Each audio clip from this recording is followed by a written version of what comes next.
चांद रात का समा बड़ा दिलकश था।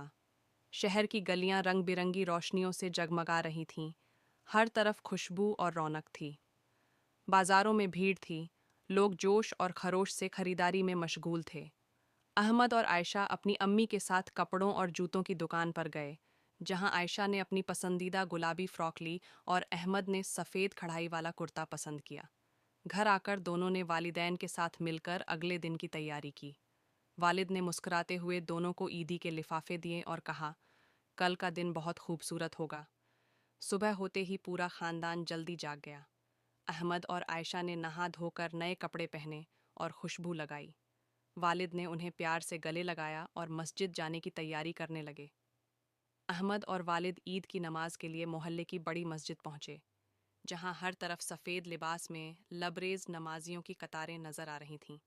इमाम साहब ने खुश अलहानी से तकबीरात पढ़ीं, नमाज की इमामत कराई और ईद के फ़ज़ाइल बयान किए। आखिर में सब ने हाथ उठाकर दुआ की कि अल्लाह सबकी कुर्बानियाँ और इबादतें कबूल करे। नमाज के बाद अहमद ने अपने दोस्तों और मोहल्ले के बुज़ुर्गों से गले मिलकर ईद मुबारक कहा। दोस्त आपस में खुशी से हंसी मजाक कर रहे थे। कुछ बच्चे ईदी के नोट गिनने में मशगूल थे और कुछ नए कपड़ों की तारीफ कर रहे थे। अहमद भी अपने दोस्तों के साथ खुशी से बातों में मशगूल हो गया। घर पहुंचकर आयशा ने खुशी से अपनी अम्मी को गले लगाया और ईदी दिखाई। इसके बाद पूरा खानदान दादा दादी के घर रवाना हुआ, जहां सारे रिश्तेदार पहले से मौजूद थे। दादी अम्मा ने बच्चों को प्यार किया और सबको लजीज शीर खुरमा पेश किया। आयशा खुशी से चम्मच भरकर मीठा खाने लगी, जबकि अहमद ने दादा जान के साथ बैठकर पुरानी कहानियां सुनने का मजा लिया। खाने के बाद दादी ने आयशा को रंग बिरंगी चूड़ियां दीं, जो उसे बहुत पसंद आईं। वह अपनी अम्मी के पास भाग कर गई और चूड़ियां दिखाते हुए खुशी से बोली, दादी, अम्मा ने मुझे यह दी हैं। सब हंस पड़े और उसकी मासूम खुशी देखकर खुश हो गए।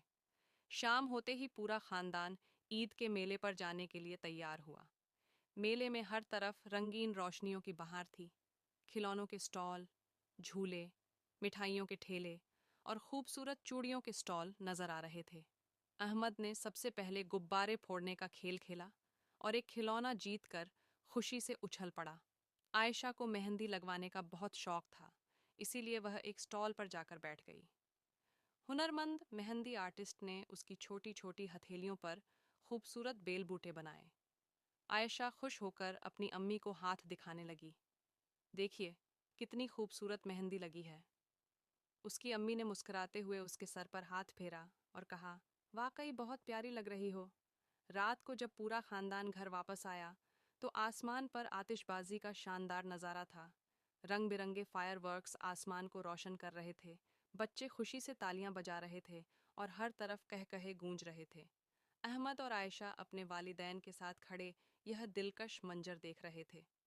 आखिर में दोनों ने हाथ उठाकर अल्लाह का शुक्र अदा किया कि उन्होंने एक खूबसूरत और खुशियों भरी ईद मनाई।